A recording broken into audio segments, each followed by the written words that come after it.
Sveitarfélagið Fjallabyggð varð til fyrir 10 árum síðan við sameiningu Siglufjarðar og Ólafsfjarðar. Síðan þá hefur ýmislegt gerst á svæðinu en þar má til dæmis nefna Héðinsfjarðargöng. Nú eru töluverðar framkvæmdir í gangi í sveitarfélaginu en við litum við á Siglufirði og ræddum við Gunnar Inga Birgisson, bæjarstjóra, framkvæmdirnar. Við stöndum við eina sem stærsta framkvæmdur sem hér endur nýjun á Hafnarbryggju. Það er nýtt þil og fyllingar og nýrkantur og plön og annað og það framkvæmd upp á yfir 400 milljónir og ef vaskur það þá er það yfir halvan milljarð. Nú við reiknum með að búið að reka þili hérna sem sést hérna fyrir aftan okkur. Síðan áttar að fylla þess og setja akkeri og steypa kantbita og leggja lagnir. Við reiknum að það verði búið hér í júni, júlí. Síðan er búið að bjóða dýfkun hér á höfninni og renninu hér inn. Við munum dýfka hana niður í -9 metra á Stórsteinsfjörum og breikka síðan rennuna hérna inn. Þannig að við getum tekið mun stærri skip hérna inn að kantinum en áður. Og þá meðal annars verið að tala skemmtiferðaskip, en það hefur verið mjög aukinn ferðamannastraumur hingað upp á síðkastið.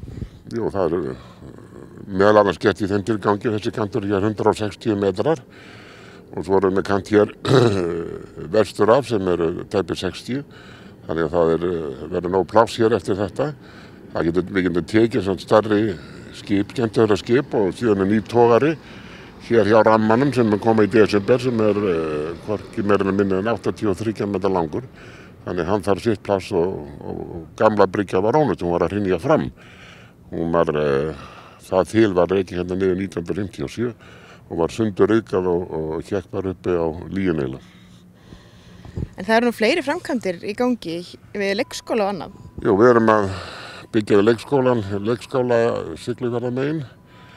Við erum í holræsaframkvæmdum, það er að segja útrásum og skólpútrásum, bæði Siglufjarðarmegin, við setja eina Siglufjarðarmegin og eina Ólafsfjarðarmegin núna í ár. Nú við erum endurnýja slitlaga götur. Við ætlum að byggja við menntaskóla Tröllaskagi í Ólafsfirði, bæta þar við aðstöðu fyrir félagsaðstöðu og mataraðstöðu og fundaraðstöðu fyrir nemendur og starfsmenn. Nú við viljum stækka líkamsræktin í Ólafsfirði sem hefur verið á lítil og tækjavæða báðar stöðvarnar upp í ár. Þannig að það er töluvert að skeið fyrir auðvitað svona minni mál.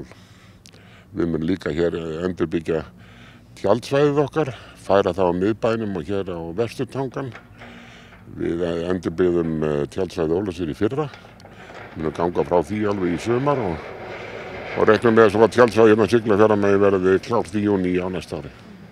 Síðustu ár hefur töluvert uppbygging átt sér stað í Fjallabyggð og ferðamannastraumurinn eykst stöðugt. En hver mun þróunin verða á næstu árum? Jú, það bara það haldið áfram. Það er náttúrulega fjölgun starfa vegna ferðamennskunnar. Það voru gífurleg fjölgun á ferðamönnum, til dæmis frá því fyrra, það sé mikið mun á því.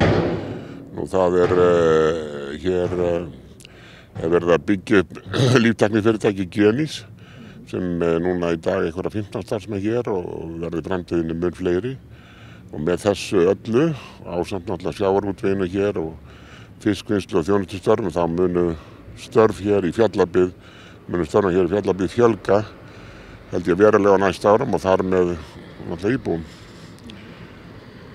Nú ert þú búin að vera bæjarstjóri hér í 1,5 ár, eða ekki eftir mér? Já, það ekki þannig alveg því, já. Og hvernig reynslan? Hvernig búið að vera hérna í Fjallabyggð? Það bara búið að vera mjög gaman að mínu mati. Það er nóg að gera, það er kraftur í samfélaginu. Mér hefur verið vel tekið og ég reyni að gera mitt besta til að gera þetta samfélag enn betra en það í dag.